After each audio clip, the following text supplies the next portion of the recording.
24 फरवरी 2022 वो दिन जब यूक्रेन पर रशिया ने अटैक करा था। उस दिन से आज तक रशिया यूक्रेन वॉर को 1 साल से ज़्यादा हो गया है, पर अब भी वो वॉर चल ही रही है। इस पूरे 1 साल में एक आदमी ऐसा है जो सबकी नज़रों में एकदम हाईलाइटेड रहा है।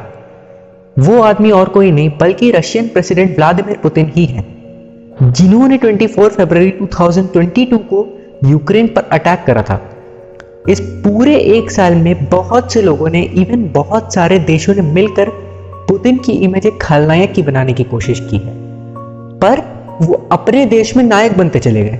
ऐसा क्यों? रशियंस कहते हैं अगर पुतिन की जगह वो होते तो वो भी यही करते। पुतिन के हिसाब से उन्होंने जो कुछ भी करा वो अपने देश का अस्तित्व बचाने के लिए करा, और पूरी रशियन कम्युनिटी उनके साथ खड़ी हुई है। अगर ऐसा ना होता तो जनवरी 2023 में पुतिन की लोकप्रियता 82% ना होती। इसका साफ मतलब है कि उन्होंने जो कुछ भी करा वो अपने देश के लिए करा। उनके खिलाफ अभी आधी दुनिया खड़ी है, पर फिर भी वो डटे हुए। ये जो फ्रेज है कि actions speaks louder than sanctions, इन्होंने इसको भी प्रूव कर रखा है। खैर, पुतिन नायक है या खलनायक है, ये आपको इस वीडियो के अंत तक खुद पता चल जाएगा। आप खुद सोचिएगा कि वो नायक है या खलनायक है। पहले आपको पुतिन का बैकग्राउंड और उनकी हिस्ट्री बता देते हैं।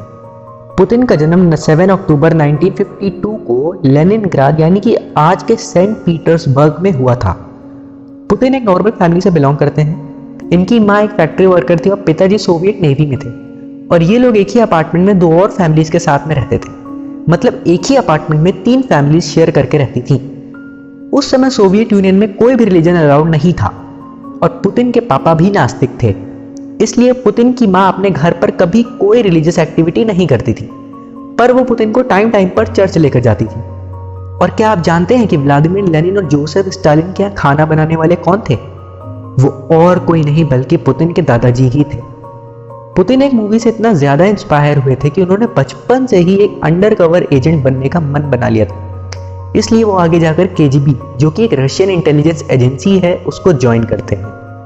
8 सितंबर 1941 से 27 जनवरी 1944 तक, जब जर्मनी की नाजी आर्मी ने पुतिन की बर्थ प्लेस लेनिनग्राद को सीज कर रखा था, तब उसमें पुतिन की फैमिली को बहुत ज़्यादा नुकसान हुआ था, बहुत ज़्यादा झेलना पड़ा था। जर्मनी आर्मी ने 1941 पुतिन की नानी को मार डाला था, और उसी टाइम पुतिन के मामा लोग लापता हो गए थे, जिनका कभी कोई पता नहीं चला। पुतिन के फादर वर्ल्ड वॉर 2 में बहुत बुरी तरह से चोटिल हो गए थे। क्या आपको पता है कि व्लादिमीर पुतिन अपने पेरेंट्स के तीसरे चाइल्ड हैं? हाँ, उनसे पहले भी 2 थे, पर वो दोनों मर गए थे। एल्बर्ट, जो 1930 में हुए थे, जो किसी रीजन से मर गए थे छोटे पर ही, और विक्टर यानी कि सीज ऑफ लेनिनग्राद के दौरान पैदा हुए थे, इसलिए उनके बचने की संभावना बहुत कम थी, तो वो भी डायफ्थीरिया और भुखमरी का शिकार होकर मर गए थे। इन्हीं सब इंसिडेंट्स ने पुतिन के परिवार को बहुत ज़्यादा दुख से भर दिया था। पुतिन पढ़ाई में भी अच्छे थे। वो 16 साल की उम्र में ही साम्बो के टॉप रैंक एक्सपर्ट बन गए थे। साम्बो एक रशियन कॉम्बिनेशन है जूडो और रेसलिंग का। पुतिन ने लेनिनग्राद यूनिवर्सिटी से लॉ करा था, और 1975 में डिग्री मिलने के बाद ये लॉ के फील्ड में नहीं गए। इन्होंने केजीबी ज्वाइन कर ली, और ये इतने ज़्यादा होनहार थे कि 100 लोगों में से इकलौते यही थे जिसका सिलेक्शन हुआ था। ये जब केजीबी में ट्रेंड हुए तब ये बहुत ज़्यादा प्रोडक्टिव बन गए थे, और ये मेंटली और फिजिकली बहुत ज़्यादा टफ हो गए थे। फिजिकली ये ऐसे बन गए थे कि अगर इनको पहाड़ों पर या जंगलों में भूखा नंगा छोड़ दिया जाए फिर भी ये सरवाइव कर लेंगे। और मेंटली इतने टफ हो गए थे कि हर मुश्किल सिचुएशन में भी काम रह सकते हैं, और हर चीज़ का सोल्यूशन दे सकते हैं, और ये सामने वाले को देख कर और उससे थोड़ी सी बात करके उस इंसान को परख सकते हैं, और ये बहुत कम बोलते हैं। खैर, एक असली मर्द ऐसा ही होता है जो बोलता कम है और करता ज़्यादा है। उसके एक्शंस बताते हैं उसके बारे में। और क्या आप जानते हैं कि पुतिन को फाइटर जेट तक उड़ाना आता है, और ये हर तरीके के हथियार यूज़ कर लेते हैं। 1980 में इनकी शादी ल्यूडमिला से हुई थी, और 1985 में इनको जर्मनी भेज दिया गया था, और वहाँ ये मिस्टर एडमोव के नाम से एक अंडर कवर ऑफिसर थे, और वहाँ ये Soviet German house of friendship के डायरेक्टर थे, और इन्होंने कई कंट्रीज में भी सीक्रेट एजेंट के तौर पर काम करा है। खैर, पुतिन के बारे में आज भी सबको बहुत कम जानकारी है। ये बहुत ज़्यादा मिस्टीरियस आदमी है। पुतिन एक बहुत बड़े देशभक्त हैं, और ये अपने देश के लिए बहुत लॉयल हैं, और जब 1991 में सोवियत यूनियन टूटता है तब पुतिन को बहुत बड़ा झटका लगता है और वो दुख से भर जाते हैं और इसी वजह से वो केजीबी से रिजाइन कर देते हैं और पॉलिटिक्स ज्वाइन कर लेते हैं। वो अपने देश को बिखरता हुआ देखकर एकदम गुस्से से भर जाते हैं और मरने या मारने तक को तैयार हो जाते हैं और इसी पॉइंट से वो नॉर्मल पुतिन से प्रेसिडेंट पुतिन बनने की जर्नी शुरू कर देते हैं। पहले वो सेंट पीटर्सबर्ग के मेयर एनाटोली सोबचाक के सलाहकार बन जाते हैं।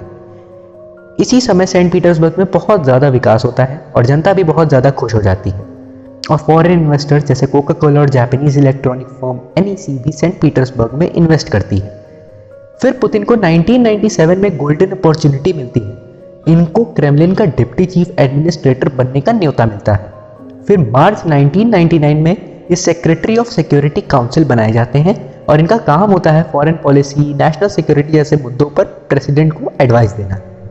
फिर अगस्त 1999 में रशिया में 17 महीने में 5 प्रधानमंत्री बदले जा चुके होते हैं और फिर पुतिन वहां के छठे प्रधानमंत्री बनाए जाते हैं।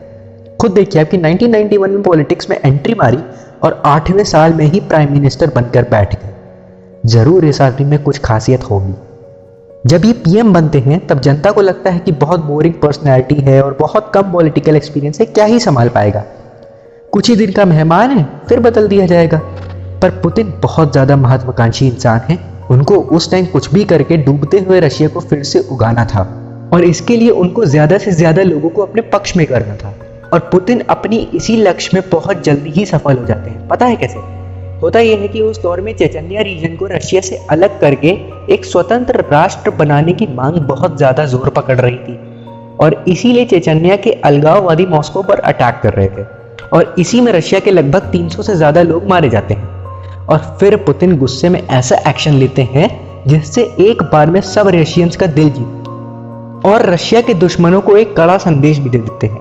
वो चेचन्या में आर्मी भेजकर वहां के हजारों अलगाववादियों को मरवा देते हैं और इसी से चेचन्या का मुद्दा एकदम शांत हो जाता है। इस एक एक्शन से पूरी रशियन कम्युनिटी पुतिन के पक्ष में आ जाती है और पुतिन की फैन बन जाती है।